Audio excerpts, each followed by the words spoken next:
Et on va-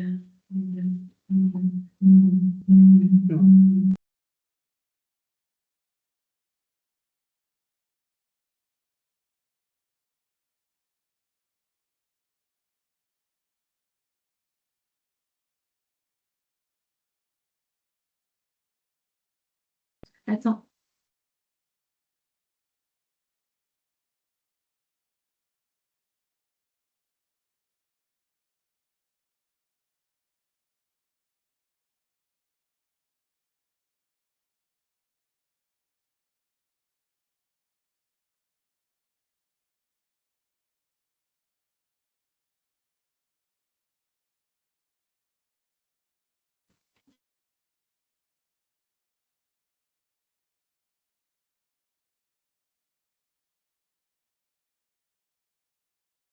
Bonjour à tous. Je vous propose qu'on patiente encore 1 minute pour voir si d'autres participants se connectent et ensuite on pourra commencer le webinaire.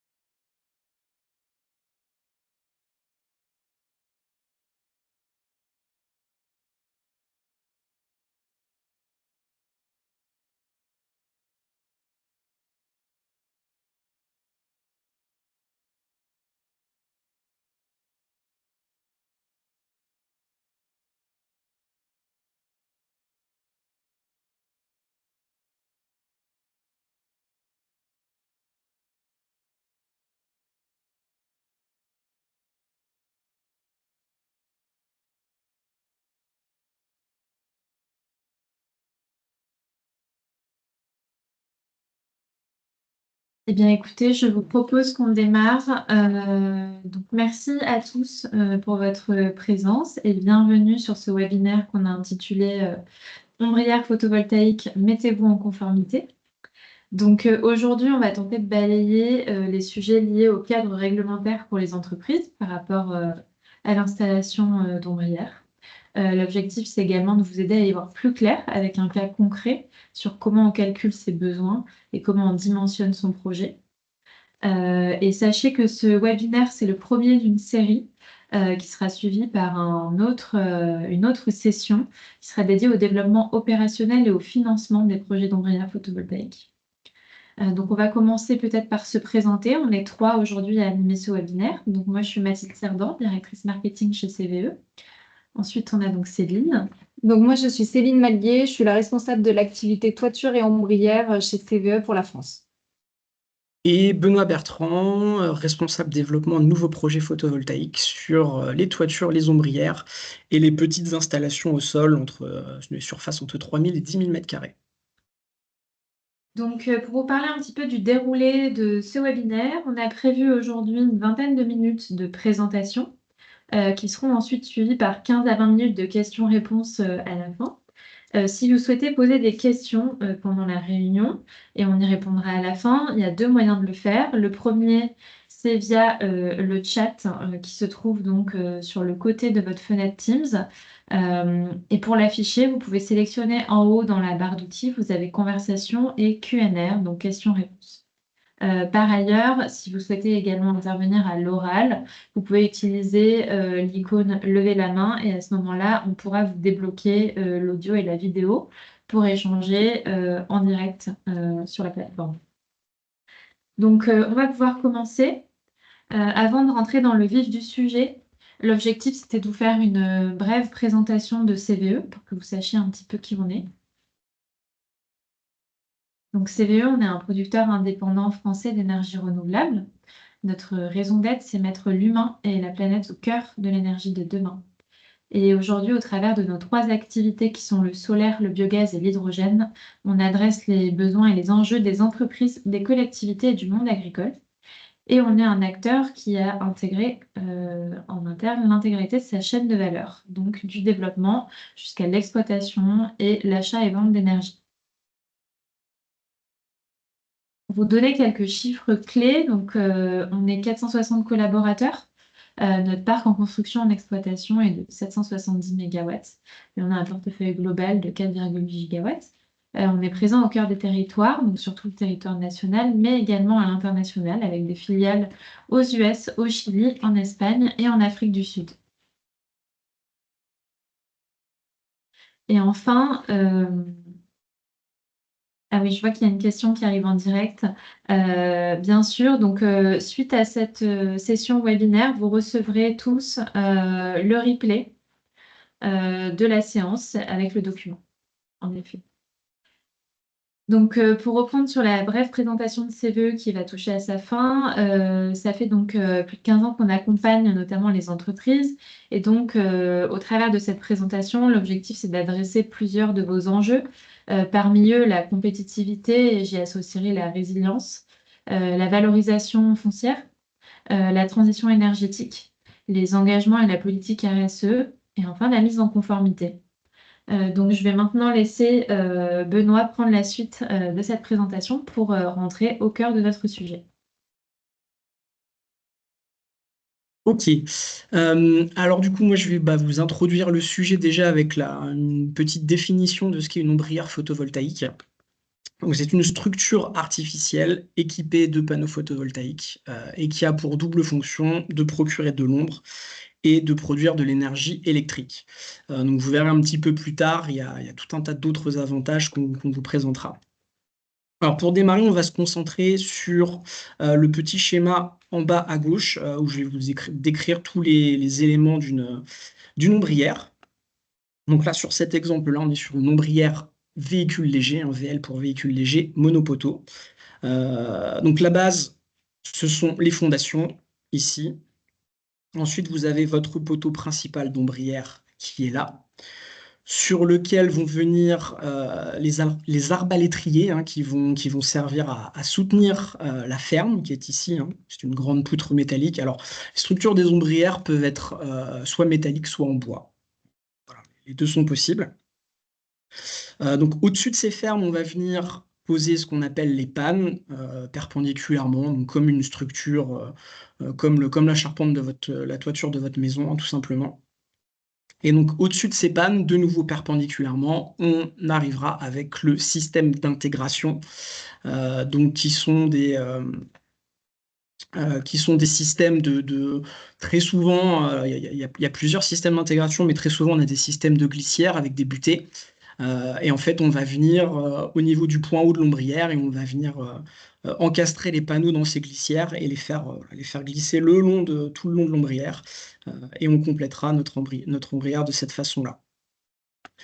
Ici, sur le poteau, vous voyez le petit onduleur. Donc les onduleurs sur les ombrières servent à convertir le courant continu qui est produit par les panneaux photovoltaïques. On produit du courant continu avec des panneaux en courant alternatif. Et le dernier élément que vous voyez ici en rouge ou en orange, c'est les descentes eaux pluviales. Donc on a des gouttières pour récupérer les eaux de pluie et qu'on va venir rejeter en pied de poteau et très souvent intégrer au réseau d'eau pluviale du parking.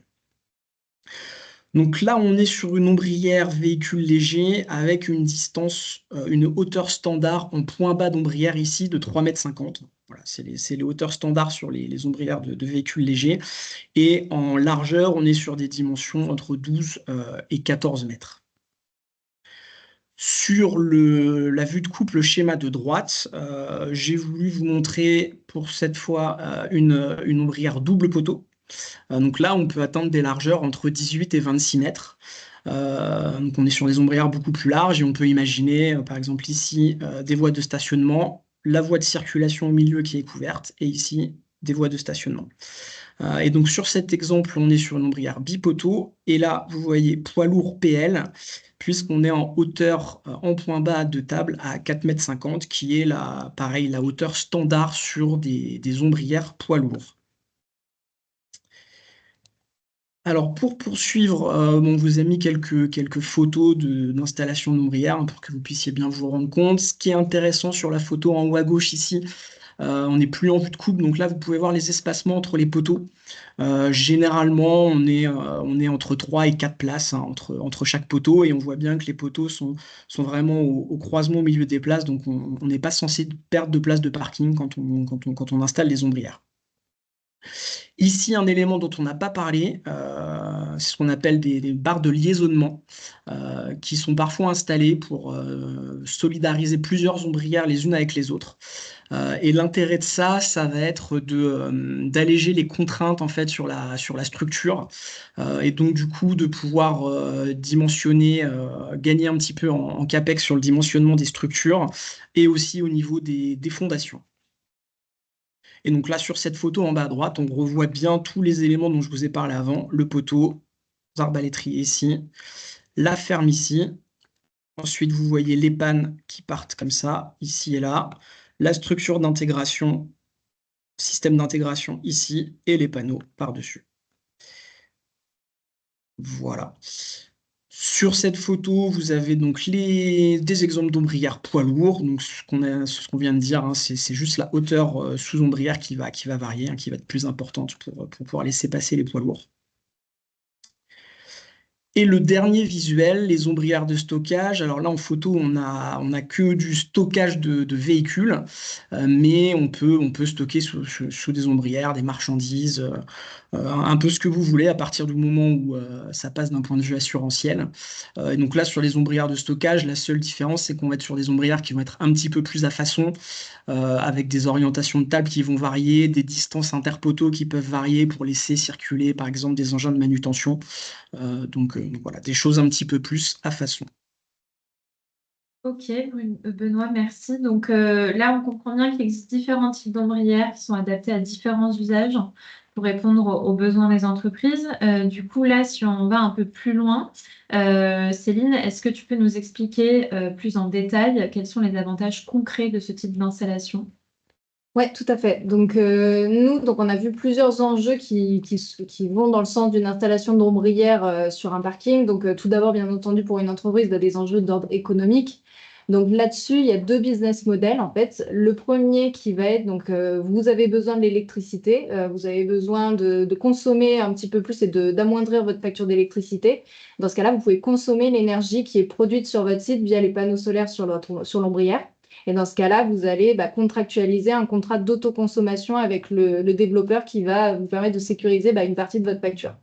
Donc ça, c'est le premier biais, donc qui est la première façon en tout cas de valoriser économiquement votre ombrière, c'est du coup de sécuriser votre facture d'électricité en autoconsommant l'énergie produite.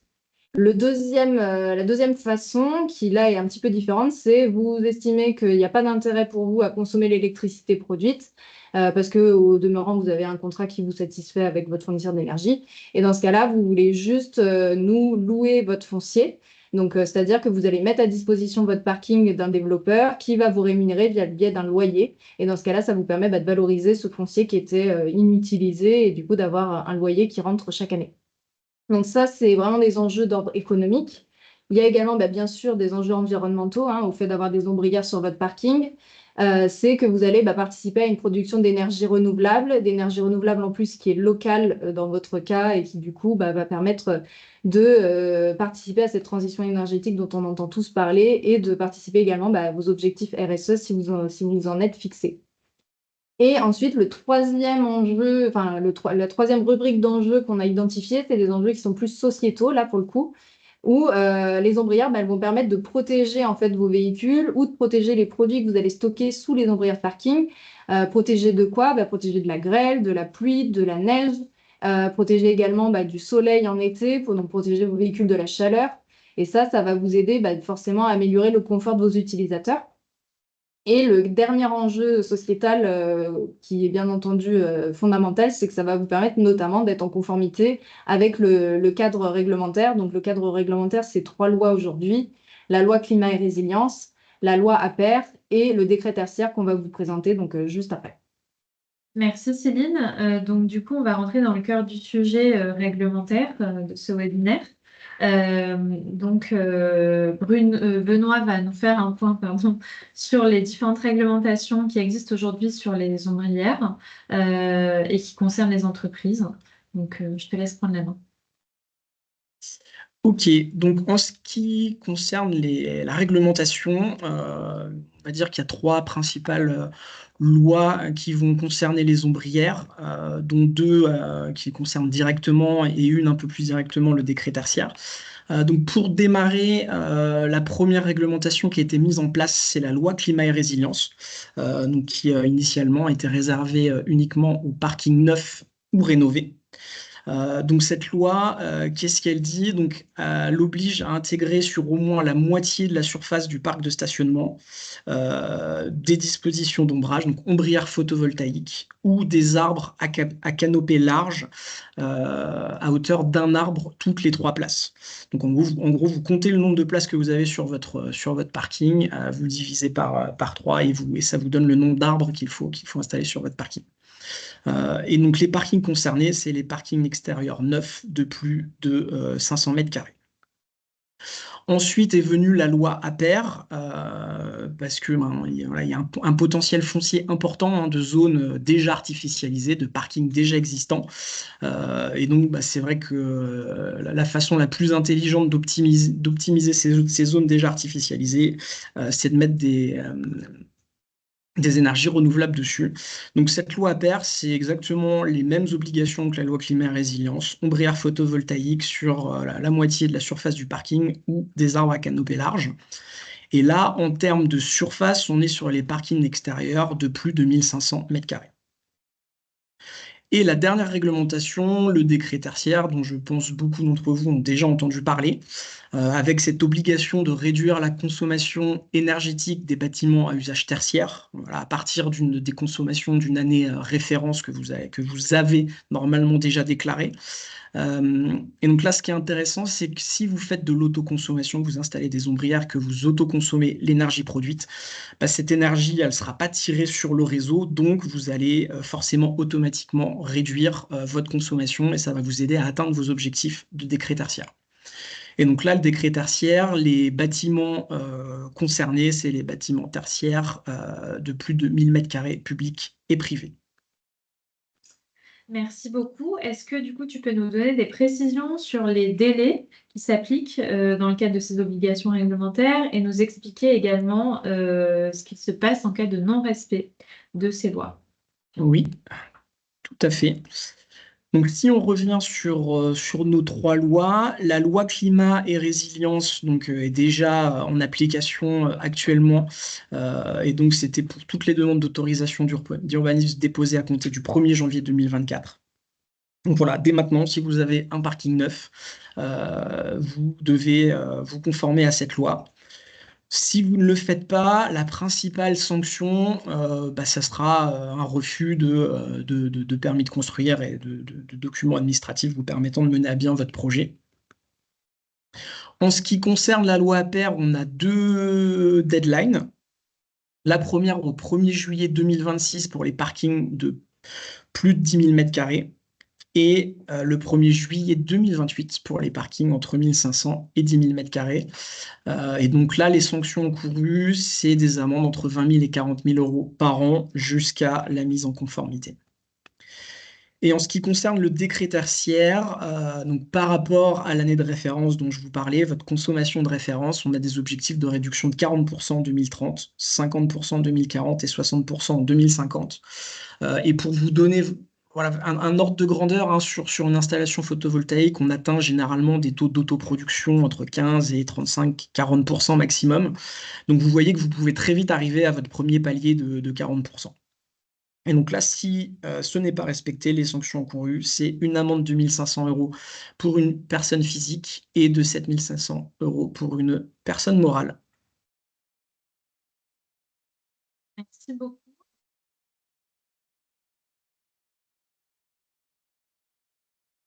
Et merci pour la clarté des explications concernant ce cadre réglementaire.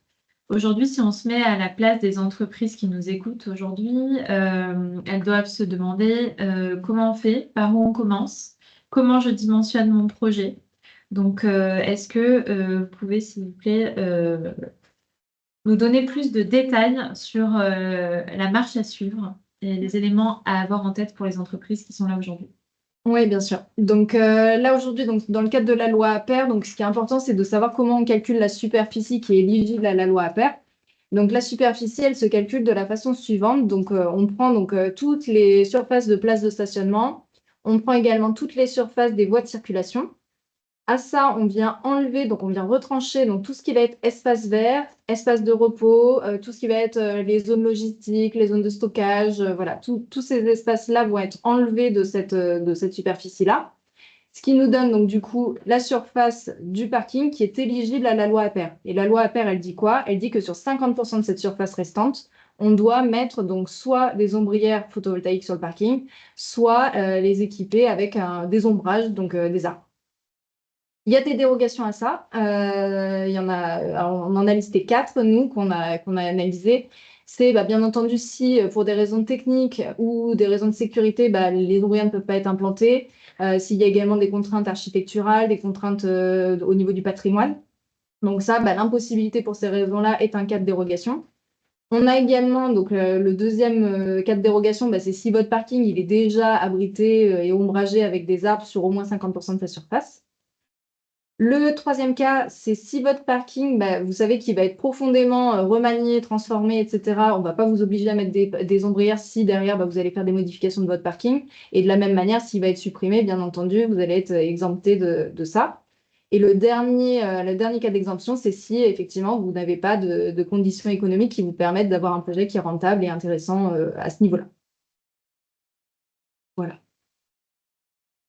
Et du coup, donc, ce calcul de la superficie, donc on a bien conscience qu'il n'est pas forcément très, très lisible. Donc, on vous a préparé une petite étude de cas pour, sur un exemple très concret, vous montrer un petit peu comment on calcule ça.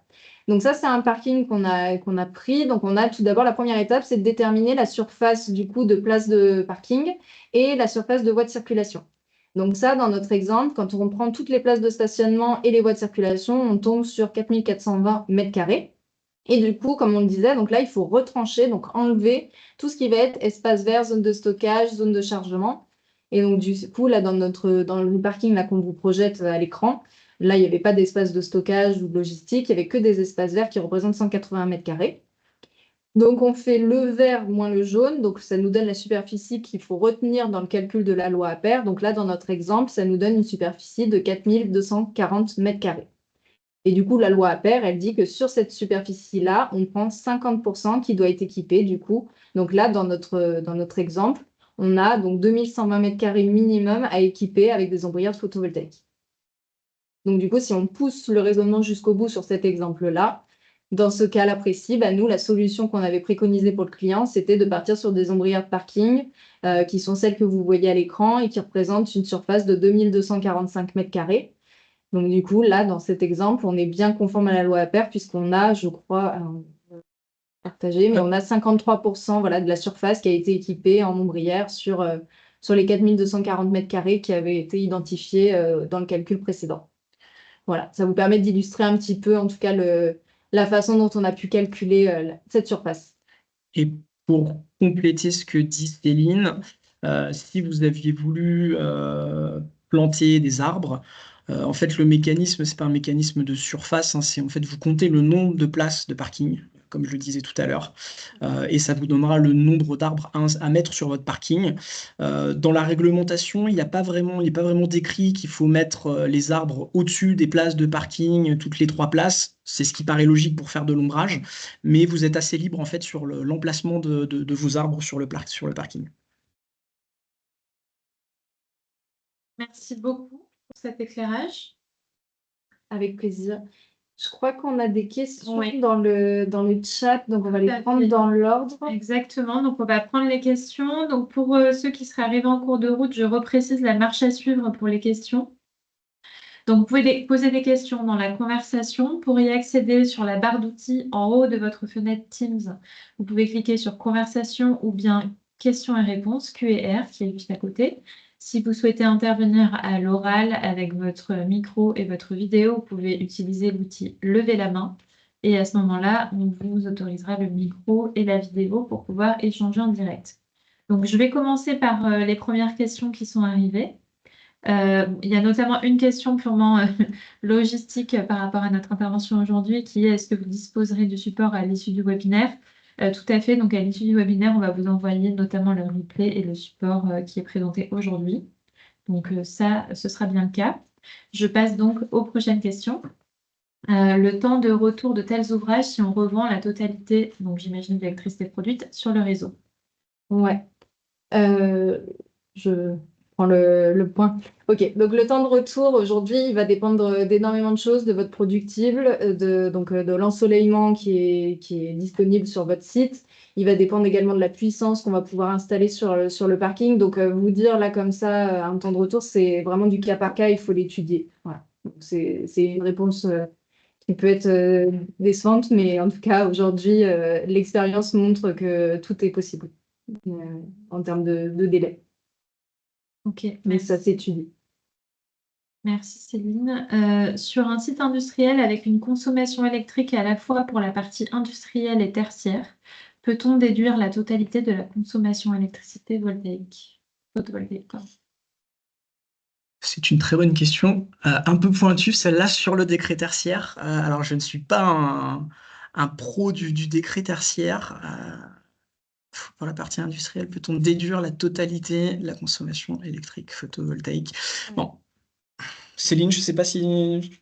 Alors là, comme ça, je ne saurais pas vous dire ce que... On peut se renseigner. Moi, j'ai pas Ouais, on l'info. va se renseigner pour pas On vous peut dire vous dire, vous dire de bêtises. J'aurais tendance à dire que pour moi, oui. Mais voilà, en n'étant pas sûr à 99%, on se garde cette question sous la main et on vous fera un retour. Ok, donc on va effectivement prendre cette question, la préciser avec nos équipes juridiques et dans l'email qui vous sera envoyé avec la présentation, on répondra à cette question par écrit du coup si ça vous convient. On passe à la suivante. La loi sera obligatoire seulement si un décret est signé. Alors, dans le cadre de la loi APER, le décret a été promulgué la semaine dernière.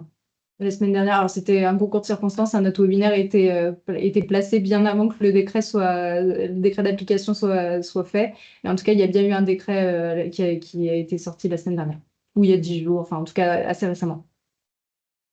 Merci. Les espaces verts viennent en soustraction des places et des circulations ou en soustraction de la globalité. Alors en fait, bah, tout dépend de la façon dont vous allez faire votre calcul. Soit vous prenez, comme dans l'exemple de Céline, vous faites votre surface globale incluant les espaces verts et donc du coup après vous faites votre surface d'espace vert et vous les soustrayez.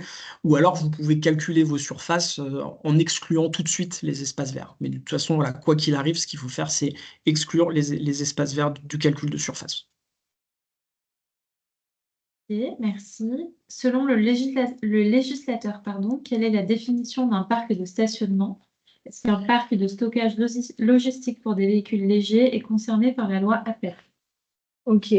Alors du coup, sur la définition d'un parc de stationnement, là-dessus, je sais qu'en tout cas, il y a des locaux qui sont classés dans des catégories de propriété. Et du coup, notamment le DEP 3 qui sont des parcs de stationnement à ciel ouvert et le DEP 4 qui sont des parcs de stationnement couverts. Donc le DEP 3 qui est donc du coup un DEP 3 hein, qui est un parc de stationnement à ciel ouvert, lui est considéré comme un parc de stationnement. Après, vous donnez plus d'applications, je ne saurais pas vous répondre très précisément. Par contre, un parc de stockage logistique pour des véhicules légers, oui, il est concerné par la loi APER. On répond actuellement à des réponses dans ce sens. Pour des concessionnaires, notamment automobiles, qui sont concernés par l'application de la loi. Et pour compléter ce que vient de dire Céline, c'est vrai qu'on n'en a pas parlé. Au début, la loi APER n'excluait pas les parkings poids lourds.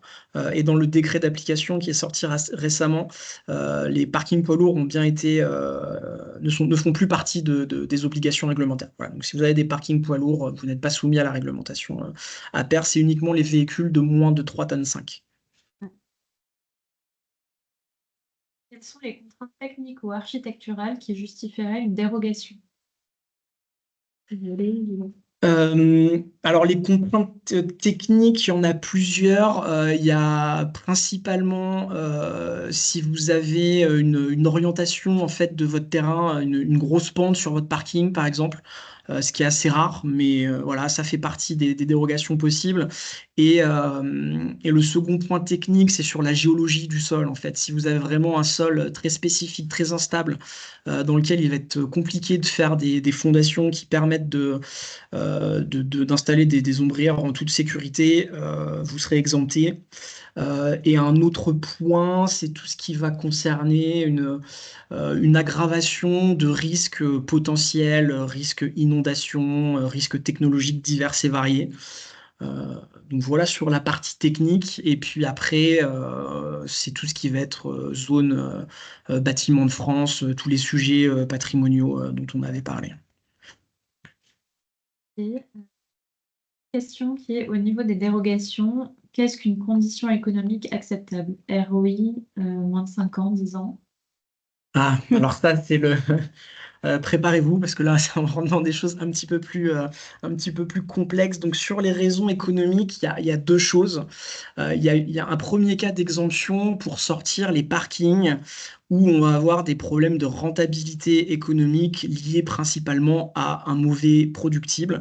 Donc, soit vous êtes dans une zone géographique où il y a vraiment très peu de soleil, donc on va prendre un cas très défavorable, vous êtes dans le nord de la France, et en plus, vous avez tout autour de votre parking des très grands arbres, ou en partie sud de votre parking, un très grand bâtiment qui va faire de l'ombrage. Et donc là, vous êtes dans un cas extrêmement défavorable. Vous allez produire très très peu avec vos ombrières.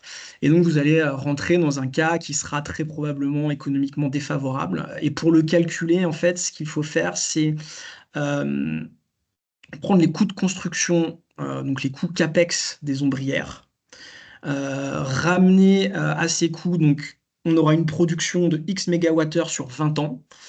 Et donc ça va nous permettre de déterminer un prix du mégawattheure.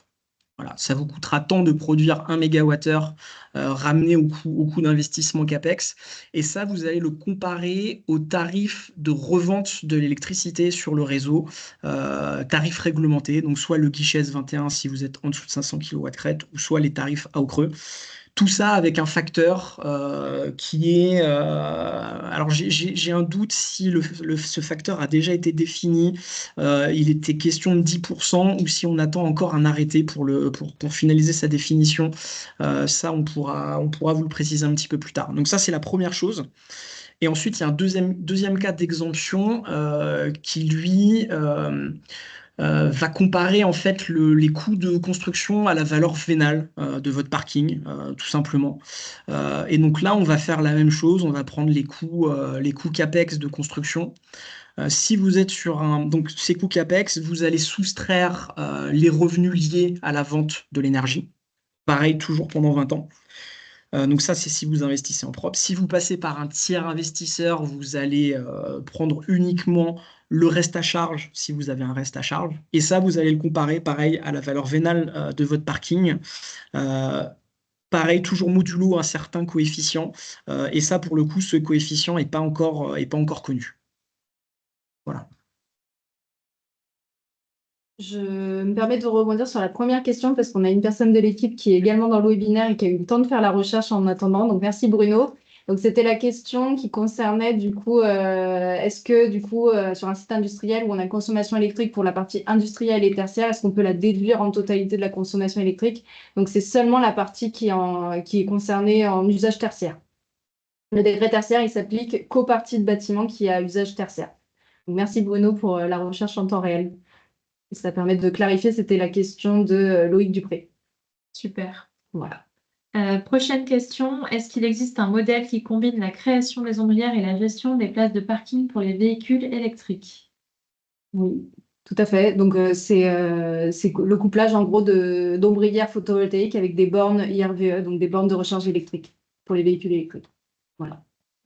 Oui, donc il y a des systèmes, soit on peut faire du couplage direct, qui est un petit peu plus complexe parce que là, on a vraiment de la gestion, du management d'énergie et c'est des choses un petit peu plus complexes mais qui sont faisables, ou soit on va venir directement connecter les ombrières sur votre TGBT, les bornes sur votre TGBT, et de toute façon, quoi qu'il arrive, comme on dit toujours, l'électron, il est feignant, hein, il va au plus rapide. Donc il sera si vous avez un besoin de recharge, il sera consommé par les bornes en priorité ou par votre site. Donc voilà, les deux modèles sont possibles.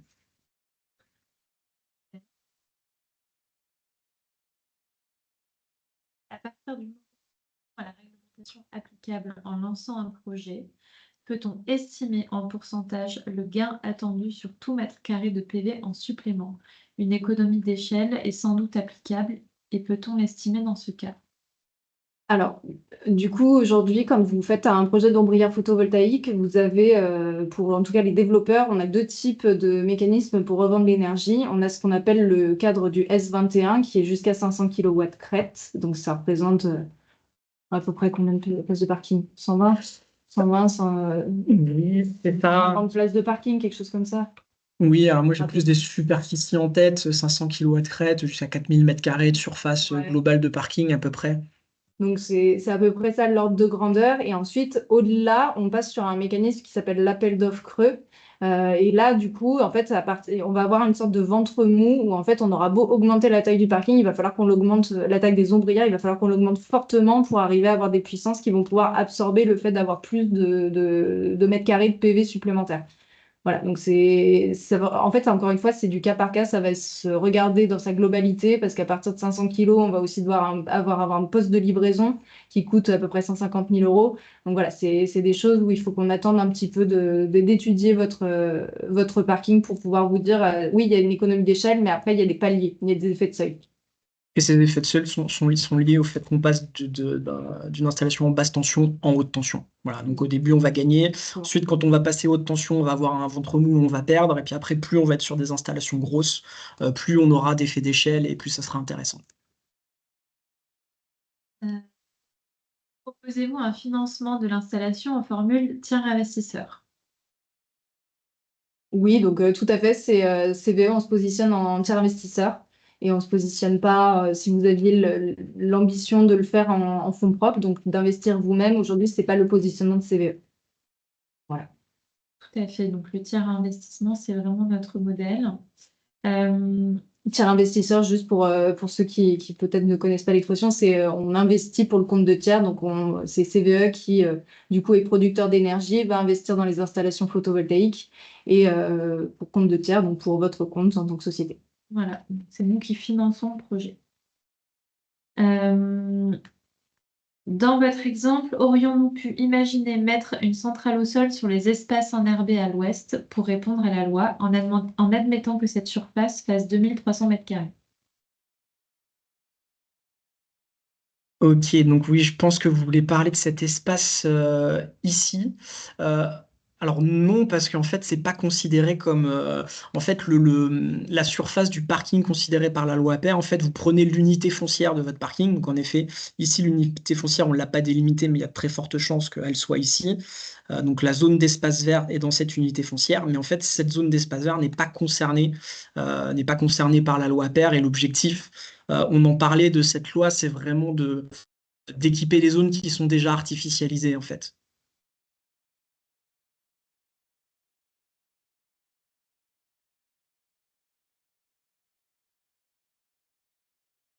Alors ça va dépendre de vos résultats d'études de sol. En fait, la profondeur d'ancrage, elle dépend des études géotechniques qui vont être faites sur votre site. Et en fait, c'est le résultat de ces études qui va nous dire, bah voilà, il va falloir ancrer à je dis n'importe quoi, 1,50 m, 2 mètres, 2,50 m. En tout cas, c'est ces résultats d'études de sol qui vont nous donner l'information. Aujourd'hui, il n'y a pas de. Encore une fois, c'est du cas par cas. Si votre sol est argileux, bah, il va falloir aller plus profondément que si c'est un sol qui est plus solide. Merci. Ensuite, on a une autre question. En quelle tension réinjecte-t-on sur le réseau? Du coup, nous, on se raccorde au réseau électrique français, donc c'est la même tension sur le réseau, vu qu'on a des onduleurs et des postes de livraison qui nous permettent de le mettre sur la tension électrique du réseau. Et de tête, il me semble que c'est 20 000 volts, la tension du réseau, il me semble. En tout cas, on se raccorde sur le réseau HT ou BT en fonction Ouais, c'est ça. voilà. Ok. Y a-t-il une surface de parking minimum pour laquelle il est intéressant pour vous de financer en tiers investisseur? Oui. Bon, tu compléteras peut-être ce que je dis. Alors, nous, on se positionne sur des surfaces minimum de 3000 mètres carrés. Après, vous trouverez peut-être d'autres tiers investisseurs qui se positionnent sur des surfaces plus petites, même si voilà, c'est pas pour connaître un petit peu le marché, je pense que ça sera compliqué. Et après, le choix entre tiers investisseurs et pas tiers investisseurs, c'est vraiment vous en fonction de voilà, de la trésorerie que vous avez, du cash que vous avez à mettre ou pas sur le projet. Je sais qu'on discute beaucoup avec des industriels qui préfèrent prioriser leur outil de production et leur core business plutôt que d'aller mettre de l'investissement sur des ombrières ou alors diminuer entre guillemets leur capacité, enfin augmenter leur capacité d'endettement, leur endettement pardon, en gérant le projet en propre. Donc voilà, après c'est des choix stratégiques d'entreprise. Je ne sais pas si vous voulez compléter, Céline. Super. Alors, ça continue. Si nous avons une surface de parking poids lourd sur un parking mélangeant les véhicules légers et les poids lourds, il faudrait donc la soustraire pour avoir la bonne surface à traiter aux yeux d'APER. Oui, tout à fait. En fait, hein, il faudra juste prendre la surface de parking et les voies de circulation pour accéder aux places véhicules légers et soustraire toute la partie parking poids lourd. Ok, on a une autre question. Quel est le montant moyen, pardon, du loyer? Ça, bah, c'est ce qu'on vous disait un petit peu plus tôt, hein, ça dépend du productif, donc de l'ensoleillement de votre site, et du coup, c'est très compliqué à vous dire, ça dépend de la puissance aussi qu'on va installer. Donc aujourd'hui, encore une fois, c'est une réponse à laquelle tout le site est différent en fait. Pour le coup, on ne peut pas vous faire de réponse. Si on va devoir réaménager votre site ou si on se plie aux places de parking existantes également, bah, des fois, les ombrières ne vont pas forcément être les plus optimisées si vous ne voulez pas perdre de place de parking. Donc, du coup, bah, nous, on va avoir un productif qui va être potentiellement moins bon, une puissance qui sera peut-être pas celle qu'on aurait aimé avoir au maximum. Donc, vraiment, ça va dépendre de vos enjeux. Est-ce qu'on peut remodifier un petit peu le parking pour l'optimiser pour nous ou est-ce qu'on se plie à votre parking?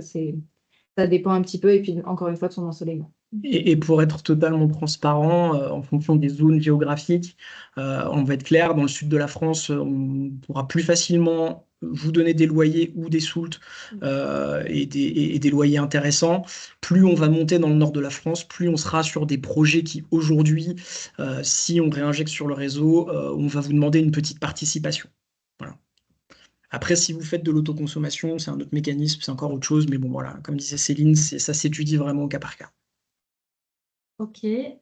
Pour la loi APER, la réglementation spécifie un arbre toutes les 3 places ou une couverture de 50% sur la surface au sol. Oui, donc ça, on en a parlé tout à l'heure, hein. C'est pas une question de surface. Quand on parle d'arbre, c'est vraiment une question de un arbre toutes les 3 places. Vous comptez votre nombre d'arbres, votre nombre de places et ça vous donne votre nombre d'arbres. Et quid des arbres qui sont dans la zone identifiée? Est-ce qu'ils sont coupés? Alors ça, du coup, si effectivement, si c'est l'emplacement qui est décidé pour mettre des ombrières, ils seront coupés. Après, généralement, c'est quand même assez peu, c'est quand même peu vertueux, on va dire. Donc, ça va être du cas par cas. Si c'est des arbres qui sont à moitié morts, etc., c'est pas un débat. Mais voilà, ça va être l'objectif, c'est pas forcément d'enlever les arbres pour y mettre des ombrières à la place. Ça serait pas très vertueux, on va dire. Ouais, c'est ça l'idée, c'est qu'on peut le faire quand il y a des petits arbres, quelques-uns qui sont là à droite, à gauche sur le parking, pas de souci. Quand vous commencez à avoir un parking qui est déjà, et d'ailleurs la loi le prend en compte, je crois que Céline en avait parlé, hein. Si votre parking est déjà ombragé à 50% avec des arbres, vous êtes exempté. Et l'idée, c'est pas de venir couper des arbres, quoi, hein. Donc nous, c'est pareil, on étudie les projets. Et clairement, si on voit qu'il y a des beaux arbres et qu'il faut couper plein de beaux arbres pour mettre des panneaux, ça n'a pas vraiment de sens, donc on n'ira pas forcément, quoi. Ok. Une autre question. Je crois avoir vu passer un récent décret suite à la loi APER qui permet un régime de déclaration préalable pour les ombrières de moins de 3 mégas versus un permis de construire précédemment. Partagez-vous cette lecture? Est-ce réellement une mesure qui permet de faciliter la réalisation des projets? Alors oui, effectivement, donc c'est lié du coup entre autres aux ombrières, mais également aux petites centrales au sol, qui est un arrêté tarifaire qui est censé sortir prochainement sur les centrales de moins de 1 mégawatt. Mais effectivement, du coup, il n'y aura plus besoin d'un permis de construire, mais bien d'une déclaration préalable. Et du coup, ça permet effectivement de faciliter la réalisation des projets dans le sens où une déclaration préalable, c'est un mois d'instruction en mairie ou en tout cas un mois d'instruction de manière générale, là où un permis de construire, c'est 3 mois. Donc effectivement, ça permet en fait, c'est pas que ça facilite, mais en tout cas, ça permet d'accélérer les délais d'instruction et potentiellement d'avoir un accord plus rapidement ou à l'inverse, d'avoir un désaccord plus rapidement et d'être fixé sur le devenir du projet. Ok. Sommes-nous obligés de réaliser une étude technico-économique par un BE-RGE ou avoir un infructueux suite à un appel d'offres pour approuver une exonération, ou existe-t-il d'autres façons plus rapides de le faire? Alors, à ma connaissance, non.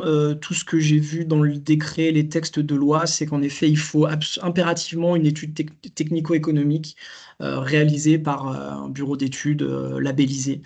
Donc, en effet, si vous voulez être exempté, il faudra montrer cette étude et voilà, l'expliquer clairement. Comment faire si une partie du parking est en location?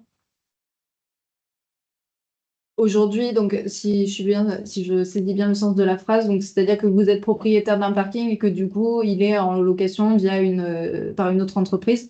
Donc, dans ce cas-là, il faut que l'exploitant du parking et vous-même, vous mettiez autour de la table. Après, l'obligation aujourd'hui, dans le cadre des lois dont on vous a parlé, l'obligation, elle incombe à l'exploitant. C'est-à-dire que c'est l'exploitant qui est considéré comme ayant la meilleure vision du parking, des allées et venues qui sont présentes, de la gestion du parking. Et c'est lui qui est soumis à l'obligation d'installer des ombrières et qui sera sanctionné si jamais la loi n'est pas appliquée et respectée. Pour la loi APER, par contre, pour la loi climat et résilience, si je dis pas de bêtises, sur le neuf, c'est le propriétaire qui est. Et sur les toitures, c'est le propriétaire C'est pour ça. sûr. Et voilà, parce que la loi climat et résilience existe aussi pour les toitures. Donc, loi climat et résilience propriétaire qui a l'obligation, et la loi APER, C'est l'exploitant. c'est l'exploitant. Une dernière question qui est arrivée, et après ça, on aura fait le tour. Donc, si vous souhaitez encore poser des questions, c'est maintenant, n'hésitez pas. Peut-on planter des arbres maintenant sur 25% de la surface et compléter les 25% d'autres par les ombrières?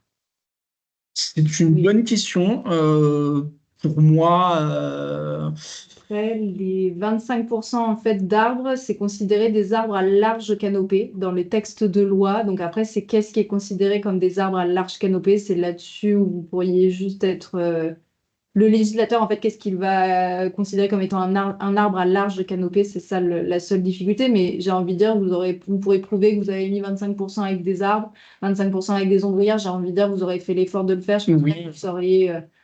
C'est vrai que je m'étais jamais posé la J'imagine question, pas. mais oui, vous prenez la moitié de vos places de parking et puis vous décomptez votre nombre d'arbres et puis sur le 50% de la surface de votre parking, vous faites le calcul qu'on a fait. Et à première vue, pour moi, pas de souci à faire ça. Non, je pense pas que le législateur viendra vous embêter pour ces sujets-là d'arbres à large canopée. Écoutez, je pense qu'on a fait le tour des questions. En tout cas, je n'en vois plus ni dans questions-réponses ni dans conversation. Merci de votre participation à ce webinaire. Donc, comme je le disais précédemment, Ah, on a une autre question, je crois, qui arrive avant de clôturer. Tac. Ok. Les surfaces PV en toiture sont-elles prises en compte pour répondre aux obligations des ombrières? Et après, on a encore une autre question. Alors, non. Alors, il y a un mécanisme de report qui existe. Donc, en effet, si vous voulez pas équiper votre toiture sur un bâtiment neuf, parce que les obligations en toiture, c'est que les bâtiments neufs, vous pouvez en fait faire un report et équiper votre parking avec des ombrières. Je sais que, alors je crois que de tête, ça sera valable que quelques années. Et à partir de 2028, je crois qu'on pourra plus le faire. Après, la question se pose pas vraiment. Parce que d'un point de vue purement économique, ça reste quand même plus intéressant de mettre des panneaux photovoltaïques en toiture. Donc les gens ont quand même plus tendance à prioriser les toitures par rapport au parking.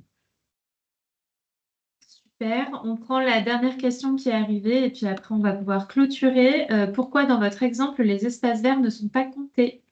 Alors, dans l'exemple qu'on vous projetait, donc du coup, c'était un parking auquel on a enlevé du coup les espaces verts qui étaient des pelouses. Donc, du coup, on les a bien retranchés, on les a enlevés de la surface puisque nous, on n'avait pas comptabilisé on n'avait pas détouré toutes les places de parking et les voies de circulation. Donc, on a pris la surface du parking qu'on avait estimée, moins les espaces verts. Oui, on aurait pu prendre en effet toute la surface de l'unité foncière, donc on aurait pu calculer toute cette surface-là, tac, tac, tac, tac. Et là, on aurait soustrait en effet ces zones-là d'espace vert, ici, ici, ici, et les petites zones en jaune. Donc ça revient au même, tout dépend en fait, de votre surface de base de calcul. Merci beaucoup. Eh bien, écoutez, ça y est, on va clôturer ce premier webinaire. Donc, merci de votre présence. Je vois qu'il y a encore des questions qui arrivent. On prendra contact avec vous pour y répondre directement parce qu'il va falloir qu'on clôture cette première session. Mais ne vous inquiétez pas, on va vous répondre en direct. Donc, merci de votre présence. Comme je le disais tout à l'heure, vous allez recevoir un replay là, dans les minutes qui vont suivre la fin du webinaire. Donc, vous aurez la vidéo replay. Et par ailleurs, sous une semaine, vous allez recevoir un mail de notre part avec le support de présentation et également une enquête de satisfaction très rapide pour savoir ce que vous avez pensé de cette première session. Comme je le disais précédemment, en fait, ce premier webinaire, c'est finalement un petit peu le premier épisode d'une série qui va continuer puisque on prévoit un second webinaire sur ce sujet et pour aller plus loin dans les projets d'ombrière et dans le concret qui aura lieu en février. Donc, vous recevrez également un mail pour vous informer de la date et vous communiquer le lien d'inscription. En tout cas, on espère avoir répondu à la majeure partie de vos questions. On vous remercie pour votre présence et pour toutes ces questions. Et puis, n'hésitez pas à revenir vers nous si besoin. On est à votre disposition. Et à très bientôt, j'espère. Bon après-midi, au revoir, merci. Bonne journée.